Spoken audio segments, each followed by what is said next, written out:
আসসালামাইকুম অষ্টম শ্রেণীর প্রিয় শিক্ষার্থীরা কেমন আছো সবাই আশা করি অনেক ভালো আছো। তো আজকে হচ্ছে তোমাদের বিজ্ঞান অনুশীলন বই থেকে হচ্ছে সূর্য ঘুরি অভিজ্ঞতা 2 এখান থেকে তোমাদের হচ্ছে 22 এবং 23 নম্বর পৃষ্ঠায় যে ছকগুলো আছে সেগুলো আজকে আমরা সমাধান করব। তো এখানে দেখতে পাচ্ছ দলের সদস্যদের নাম।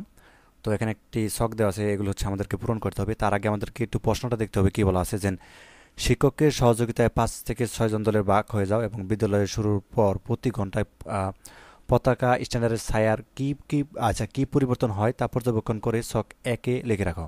তো এটা হচ্ছে পর্যবেক্ষণের ছক এক, ঠিক আছে। এটার মধ্যে আমরা হচ্ছে লিখে রাখবো কীভাবে এটা পূরণ করব। তো চলো এটা আনসার স্ক্রিপ্ট দেখা যাক, ঠিক আছে।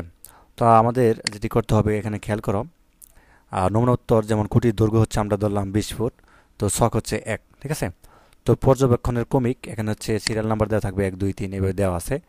তো সময় বা পূর্ণ ঘন্টায়, তো এখানে আমরা কি লিখবো, এখানে হচ্ছে আমাদেরকে সময় হচ্ছে সকাল 8টা, ঠিক আছে, প্রথম করে, এবং খুঁটির ছায়ার অবস্থান হচ্ছে পশ্চিমে, ঠিক আছে।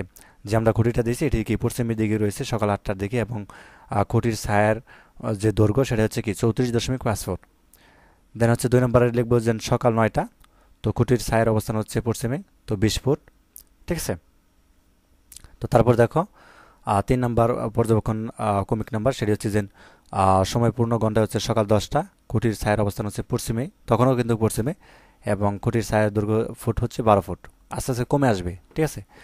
এবং 4 নম্বর কমিকে হচ্ছে যে সকাল 11টা, তখনও কিন্তু পশ্চিমে, তখন কিন্তু 5 ফুট, এবং 12টার দিকে দেখো স্ট্যান্ডার্ডের ঠিক নিচে পশ্চিমে, ঠিক আছে, অর্থাৎ খুঁটিটার দিক যেখানে রয়েছে সেখানে ঠিক বরাবর নিচেই রয়েছে স্ট্যান্ডার্ডের নিচে, তো এখানে কিন্তু 2/1 ফুট, ঠিক আছে। এবং দুপুর 1টা অর্থাৎ কমিকে 6 হবে তোমাদেরকে স্ট্যান্ডার্ডের ঠিক নিচের পূর্বে 2 ফুট থাকবে, তখন পূর্ব দিকে থাকবে একটু, স্ট্যান্ডার্ডের ঠিক একটু পূর্বে থাকবে সেটি 2 ফুট। এবং দুপুর 2টা কী হবে, পূর্বে থাকবে 13 ফুট, দুপুর 3টায় কী থাকবে, পূর্বে 23 ফুট, এবং দুপুর 4টায় কী হবে, পূর্বে 33 ফুট। তো এইভাবে হচ্ছে আমরা ছকটা এটা পূরণ করে ফেলবো। এটা হচ্ছে তোমাদের 22 নম্বর পৃষ্ঠার ছক। এবং তারপর দেখো তোমাদের দ্বিতীয় সেশনে আরেকটি কাজ দেওয়া আছে, সেটা হচ্ছে যে আগের সেশনের পর্যবেক্ষণের তথ্য নিয়ে আলোচনা করে দেখো। তো সারাদিন পতাকা স্ট্যান্ড বা খুঁটির ছায়া কীভাবে পড়ে, তো ছায়া কি একই জায়গায় ছিল নাকি বেলা বাড়ার সঙ্গে সরে গেছে। তো আমরা কিন্তু আগে দেখেছি, অর্থাৎ বেলা বাড়ার সঙ্গে সঙ্গে কিন্তু ছায়া অর্থাৎ খুঁটি কিন্তু সরে গেছে ছায়াটা, ঠিক আছে। 12 ফুট, 3 ফুট, 5 ফুট এভাবে কিন্তু সরে গেছে পশ্চিমের দিকে, অর্থাৎ 11টার দিকে পর্যন্ত, 12টার দিকে সেই স্ট্যান্ডার্ড নিচে ছিল, এবং একটা থেকে হচ্ছে আবার দিকে পূর্ব দিকে আসছিল, ঠিক আছে। তো ছায়ার দৈর্ঘ্যর কোনো পরিবর্তন দেখছো? হ্যাঁ দেখেছি। তো কেন এমনটি ঘটেছে? তো দলে আলাপ করে দেখো এবং আলোচনার ভিত্তিতে তোমার উত্তর নিচে লিখে রাখো। তো এই ছকটা হচ্ছে আমাদেরকে পূরণ করতে হবে। এটি হচ্ছে তোমাদের 22 নম্বর পৃষ্ঠার ছক, এবং 23 নম্বর পৃষ্ঠা কিছু রয়েছে।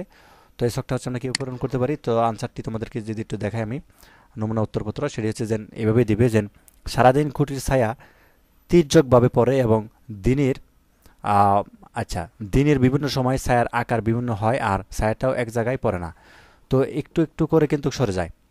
তো পূর্ব দিকে যখন সূর্য ওঠে তখন ছায়ার অবস্থান ঠিক পশ্চিম দিকে থাকে এবং বেশ লম্বা বা দীর্ঘ ছায়া হয়। তো বেলা বাড়ার সঙ্গে সঙ্গে কিন্তু ছায়াটা কিছুটা উত্তরে সরে যায় এবং দৈর্ঘ্য কমতে থাকে। তো মূলত সূর্য ধীরে ধীরে মাথার উপরে আসতে থাকে বলে এমনটি হয়। তো বেলা 12টা সূর্য যখন ঠিক মাথার উপরে থাকে তখন কিন্তু ছায়ার দৈর্ঘ্য সবচেয়ে ছোট হয় এবং ঠিক খুঁটির নিচে অবস্থান করে। তো এরপর ছায়ার পূর্ব দিকে দীর্ঘ হতে থাকে। তো পশ্চিমে অস্ত যাওয়ার সময় ছায়া পূর্ব দিকে বেশ দীর্ঘ হয়। তো ছায়ার দৈর্ঘ্য পরিবর্তন এবং সরে যাওয়ার কারণ আকাশের সূর্যের অবস্থানের আপাতত পরিবর্তন। তো মূলত আমাদের দেশের সূর্য দক্ষিণ আকাশ দিয়ে পূর্ব দিকে পশ্চিমে সরে যায় বলে এরূপ ঘটে থাকে। তো এখান থেকে তুমি হচ্ছে এইভাবে লিখে এখানটা এই ছকটা হচ্ছে পূরণ করে ফেলবে। তো মূলত এই ছিল আজকের ক্লাস 22 এবং 23 নম্বর পৃষ্ঠার যে ছকগুলো আছে সেগুলো আমরা পূরণ করলাম। তো পরবর্তী পর্বে হচ্ছে আমরা অনেকটা পেজের যে ছকগুলো আছে সেগুলো পূরণ করব। তো ধন্যবাদ সবাইকে ভিডিওটি দেখার জন্য। আল্লাহ হাফেজ।